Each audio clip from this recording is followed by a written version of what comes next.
கோயில்களின் வளாகங்களில் விற்பனை செய்யப்படும் பூஜை பொருட்கள் எம்ஆர்பி விலையை விட கூடுதலாக விற்பனை செய்தால் நடவடிக்கை எடுக்கப்படும் என அமைச்சர் ரமேஷ் எச்சரிக்கை விடுத்துள்ளார்.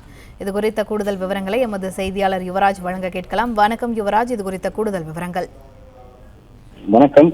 திருக்கோயில்களில் பக்தர்களுக்கு நியாயமான விலையில் பூஜை பொருட்களை விற்பனை செய்ய வேண்டும் என்றும், அதே போன்று பூஜை பொருள் விற்பனை கடைகள் திருக்கோயிலிலும் திருக்கோயில் வளாகத்திலும் அமைக்கப்பட்டிருக்கக்கூடிய கடைகளில் கட்டாயம் விலைப்பட்டியல் இருக்க வேண்டும் என்று இந்து சமய அறநிலையத்துறையினுடைய அமைச்சர் ரமேஷ் அறிவிப்பு ஒன்றை வெளியிட்டிருக்கின்றார். திருக்கோயில்களில் உள்ள பூஜை பொருட்கள் விற்பனை செய்யும் கடைகள் பக்தர்களுக்கு அப்பொருட்களை விற்பனை செய்யும் போது வெளிப்படைத்தன்மை மற்றும் பக்தர்களின் நலனை உறுதி செய்ய பார்வை குறிப்பில் அறிவுறுத்தப்பட்டவாறு முக்கிய நிபந்தனைகள் விதிக்கப்படுவதாகவும், திருக்கோயில் பக்தர்களின் நலனை கருத்தில் கொண்டு திருக்கோயில் அருகிலும் கோயில் வளாகத்திலும் உள்ள பூஜை பொருட்கள் விற்பனை செய்பவர்கள் பூஜை பொருட்களை நியாய விலைப்பட்டியலை அனைத்து பூஜை விலை பொருட்கடைகளிலும் முன்பாக காட்சிப்படுத்த வேண்டும் எனவும் தெரிவிக்கப்பட்டிருக்கின்றது.